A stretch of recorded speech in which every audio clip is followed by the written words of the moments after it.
Delhi NCR से जुड़ी बड़ी खबर आ रही है। आज दिल्ली एनसीआर में हल्की बारिश की संभावना है। हल्की बारिश और आंधी की संभावना है। मौसम विभाग ने ऐसा कहा है। 4 जून को हल्की बारिश और आंधी की संभावना है। तो ये बड़ी खबर बता रहे हैं, जहां आज दिल्ली एनसीआर में हल्की बारिश की संभावना है और आज दिल्ली एनसीआर में बारिश हो सकती है।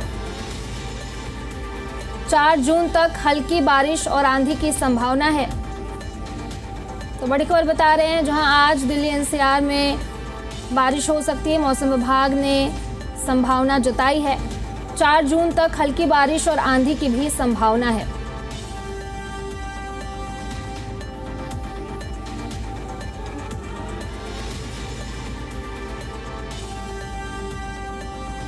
तो दिल्ली एनसीआर में बारिश की संभावना है। 4 जून तक हल्की बारिश की संभावना है। मौसम विभाग ने संभावना जताई है। लोगों को गर्मी से राहत मिल सकती है। मौसम में भी गिरावट दर्ज की जाएगी।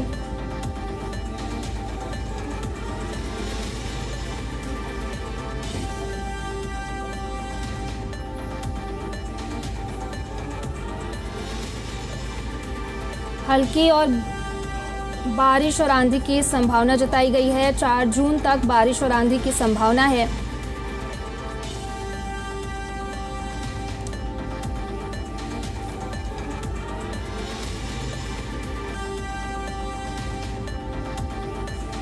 तो बड़ी खबर बता रहे हैं, जहां आज दिल्ली एनसीआर में बारिश हो सकती है। मौसम विभाग ने संभावना जताई है। 4 जून तक हल्की बारिश और आंधी की भी संभावना है। दिल्ली वासियों को गर्मी से राहत मिल सकती है। मौसम में भी गिरावट दर्ज की जाएगी।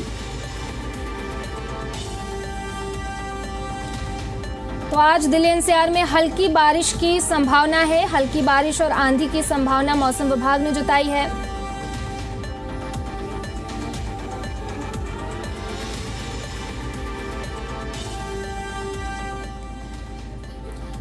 हमारे साथ हमारी संवाददाता नीतू झा जुड़ी है। नीतू जी, बताइए कि बारिश होने वाली है, लोगों को गर्मी से राहत मिलेगी और प्रशासन की तरफ से क्या तैयारियां की गई हैं?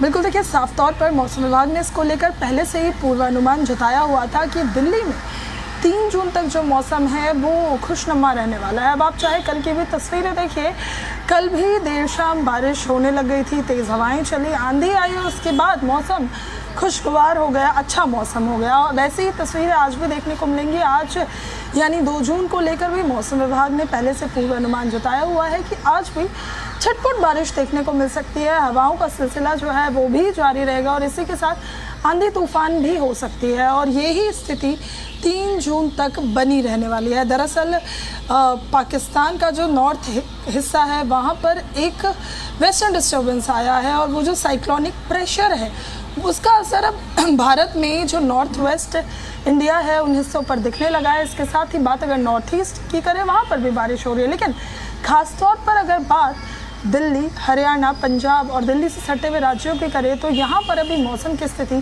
पहले से काफ़ी बेहतर हो गई है। ये स्थिति 3 जून तक बनी रहने वाली है। यानी लोगों को अभी जो तेज़ गर्मी थी उससे थोड़ी राहत ज़रूर मिली है, क्योंकि आसमान में भी आंशिक तौर पर बादल छाए हुए हैं, हवाएं भी चल रही है और सबसे बड़ी बात, तापमान जो पहले 40 के पार हो गया था वो अभी 36 डिग्री तक ही बना हुआ है और रात को जो मिनिमम टेम्परेचर है वो भी कम हो रहा है। यानी लोगों को कहीं ना कहीं मौसम में राहत मिली है। अब जो मानसून है वो केरल तक पहुंच गया है, धीरे धीरे वो मध्य भारत तक पहुंच जाएगा और जैसे ही मध्य भारत तक मानसून पहुंचता है तो इसका असर कहीं ना कहीं उत्तर भारत में भी दिखने लगता है। वही स्थिति है और इससे पहले जो भी एक एक्टिव वेस्टर्न डिस्टर्बेंस आया है उसने दिल्ली एनसीआर के साथ नॉर्थ वेस्ट इंडिया का जो मौसम है उसको अच्छा बना दिया है, खुशनुमा बना दिया है और भीषण गर्मी और तपिश से जो लोग परेशान थे उससे भी कहीं ना कहीं लोगों को राहत दी है। एनसीआर के इलाकों में भी बारिश हो रही है। हरियाणा में खास तौर पर बारिश को लेकर पहले से ही पूर्वानुमान जताया गया था। दिल्ली में तो बारिश को लेकर येलो अलर्ट भी जारी किया गया है। देखिए, इस मौसम में अक्सर हम देखते हैं मई के महीने में इस बार जिस तरह की बारिश हमने देखी वो रिकॉर्ड तोड़ने वाली थी। 2009 के बाद इस तरह की बारिश देखने को मिली। वैसे ही स्थिति अब जून की शुरुआत हुई है। पहले दिन जून का जो था वो बहुत अच्छा बीता था। दूसरे और तीसरे दिन को लेकर भी मौसम विभाग का पूर्वानुमान है, यानी अभी जो जून की शुरुआत हुई है वो भी अच्छे मौसम से हुई है और ये स्थिति 3 जून तक बनी रहने वाली है। क्या सरकार और प्रशासन की तरफ से तैयारियां पूरी हैं वाटर लॉगिंग की समस्या को लेकर के?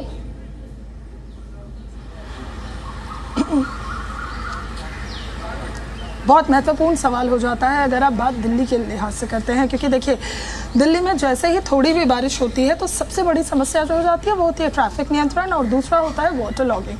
ट्रैफिक भी इसलिए ही लगता है क्योंकि सड़कों पर वाटर लॉगिंग हो जाती है और गाड़ियों को निकलने में काफ़ी समस्याओं का सामना करना पड़ता है। लेकिन अगर दिल्ली सरकार की माने, क्योंकि नई सरकार बनी है, बीजेपी की सरकार 27 साल बाद वापस आई और जब वापस आई थी और एक संकल्प पत्र जारी किया था, आपको याद हो, उसी वक्त कहा गया था कि दिल्ली में इस बार लोगों को मानसून के दिनों में वाटर लॉगिंग की परेशानी से दो चार नहीं होना पड़ेगा। हालांकि इससे पहले भी अभी मई के महीने में एक बार बारिश हुई थी और भीषण बारिश हुई। उस वक्त वाटर लॉगिंग ने लोगों को थोड़ा ज़रूर सताया था, लेकिन वो स्थिति बहुत ज़्यादा देर रही नहीं थी। कहीं कहीं कुछ हिस्सों में थोड़ी सी वाटर लॉगिंग देखने को ज़रूर मिली लोगों को, लेकिन दिन होते होते वो स्थिति बेहतर हो गई और सड़कों से जो पानी था उसे हटा लिया गया था। सरकार की माने तो वाटर लॉगिंग खत्म करने को लेकर तैयारियां इस बार पूरी है। जितने भी नदी नाले नहर हैं उन्हें साफ किया जा रहा है। सबसे बड़ी बात जो गाद जमा होती है, देखिए अगर वाटर लॉगिंग की बात करें तो वाटर लॉगिंग की समस्या होती ही इसलिए है क्योंकि नालों की सफाई नियमित रूप से नहीं होती है। उसमें जब गाद भर जाता है, ओवर लोडिंग की वजह से वो जो पानी होता है वो सड़कों पर जमा होने लगता है। लेकिन फिलहाल दिल्ली सरकार का कहना है कि हम जगह जगह नालों से जो गाद है, जो गंदगी है, उसको साफ करने का काम कर रहे हैं। और इस बार जब मानसून की एंट्री दिल्ली में होगी तो हर साल जो तस्वीर हम देख रहे हैं, बीते 10 से 15 सालों से वो तस्वीर दिल्ली वालों को नहीं देखनी पड़ेगी और मानसून से पहले वाटर लॉगिंग ना हो, इसको लेकर तैयारियां भी ज़ोरों शोरों से की जा रही है। लेकिन देखिए स्थिति ये तब साफ होगी जब दिल्ली में मानसून की वाकई में एंट्री हो जाएगी, क्योंकि अभी जो बारिश हो भी रही है, हमारे दर्शकों के लिए भी जानना ज़रूरी है, उससे अमूमन वाटर लॉगिंग जैसी परेशानियां देखने को नहीं मिलती है, क्योंकि ये छिटपुट बारिश है जिसे ड्रिजल रेन कहा जाता है। थोड़ी बहुत बारिश हो रही है, तेज़ हवाएं चल रही है। लेकिन दिल्ली में जब मानसून की एंट्री होगी उसके बाद ये स्थिति साफ होगी कि सरकार के जो वादे हैं और जो दावे हैं क्या वो ज़मीनी तौर पर नज़र आ रहे हैं, क्योंकि काम करने की बात तो तेज़ी से कही जा रही है, लेकिन क्या वाकई में काम हो रहा है और क्या इस बार लोगों को वाकई में वाटर लॉगिंग का सामना नहीं करना पड़ेगा, ये मानसून की एंट्री के बाद ही साफ हो पाएगा। बहुत बहुत शुक्रिया नीतू आपका तमाम जानकारी के लिए।